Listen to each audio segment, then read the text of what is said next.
नमस्कार, आप देख रहे हैं एमटीवी राजस्थान न्यूज और मैं हूं आपके साथ शीतल जादौन। कानून के हाथ लंबे होते हैं और इंसाफ की तराजू के सामने हर रसूख बौना है। यह बात आज राजस्थान हाई कोर्ट ने अपने एक ऐतिहासिक फैसले से साफ कर दी है। बलात्कार के मामले में उम्र कैद की सजा काट रहे आसाराम को अदालत से एक करारा झटका लगा है। कार्यवाहक मुख्य न्यायाधीश संजीव प्रकाश शर्मा और जस्टिस योगेंद्र कुमार पुरोहित की डिवीजन बेंच ने करीब 3 महीने के मैराथन डे टू डे सुनवाई के बाद आसाराम की सजा स्थगन की उम्मीदों पर पूरी तरह पानी फेर दिया है। अब बीमारी के बहाने बाहर घूम रहे आसाराम के पास सरेंडर करने के अलावा और कोई रास्ता नहीं बचा है। यह मामला महज एक अपराध की कहानी नहीं है, बल्कि अंधविश्वास और रसूख के उस गढ़ की दास्तां है जिसे कानून ने ढाया है।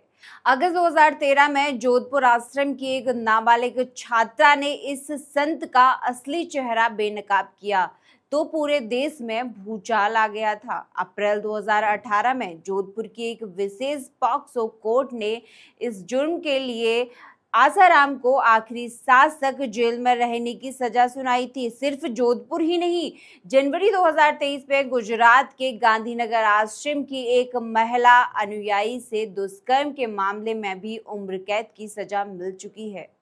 हालिया सुनवाई में बचाव पक्ष ने कोर्ट में समानता के सिद्धांत और बयानों के अंतर्विरोध का दावा खेला, लेकिन अभियोजन पक्ष ने गवाहों पर हुए सिलसिलेवार हमलावरों और पीड़िता के अटूट बयानों की ऐसी गवाही दी कि कोर्ट ने बचाव पक्ष के सारे तर्कों को सिरे से खारिज कर दिया।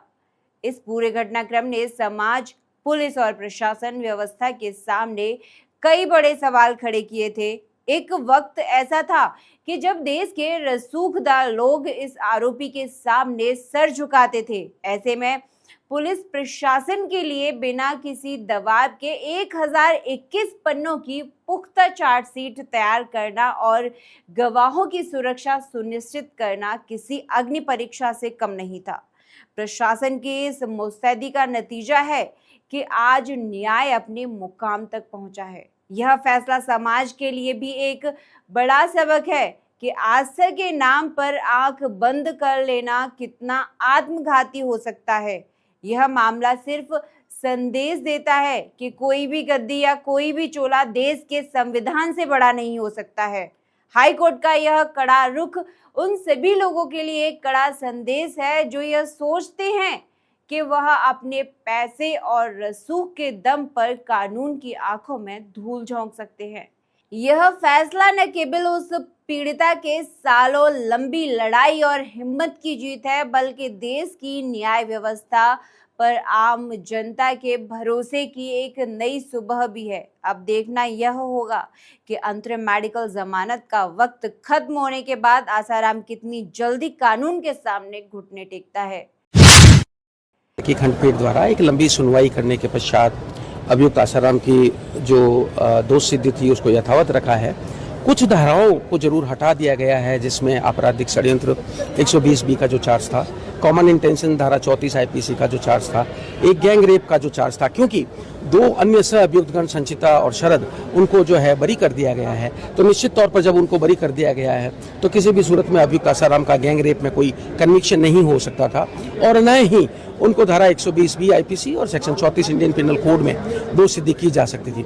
जहां तक रही बात अन्य धाराओं की, तो 3/4 पॉक्सो एक्ट, धारा 376, 376 2F, 354 और 342 अन्य कई धाराओं, सेक्शन 23 JJ एक्ट, इन सब धाराओं में जो माननीय विचारण न्यायालय द्वारा जो आसाराम के दोष सिद्धि की गई थी, उस दोष सिद्धि को यथावत रखते हुए उन्हें शेष प्राकृतिक जीवन के अंतिम सांस तक की सजा भुगतने का जो आदेश माननीय विचारण न्यायालय द्वारा दिया गया था उसको यथावत रखा गया है। साथ ही माननीय राजस्थान उच्च न्यायालय द्वारा यह भी आदेश दिया गया है कि अभियुक्त आसाराम तुरंत प्रभाव से सरेंडर करें। देखिए, अंतरिम जमानत का एक अलग आधार था, अंतरिम जमानत के अन्य कारण थे, पर अब आज की तारीख में अब अंतरिम जमानत का कोई आधार नहीं रहा। अब उन्हें निश्चित अंतरिम जमानत जो है, जो सस्पेंशन ऑफ सेंटेंस था, जो interim, that has come to an end and now in pursuance of the verdict given by Honorable High Court, he has to surrender before the jail authorities immediately. फिलहाल इतना ही, मुझे दीजिए इजाजत और बने रहिए एमटीवी राजस्थान न्यूज के साथ। नमस्कार।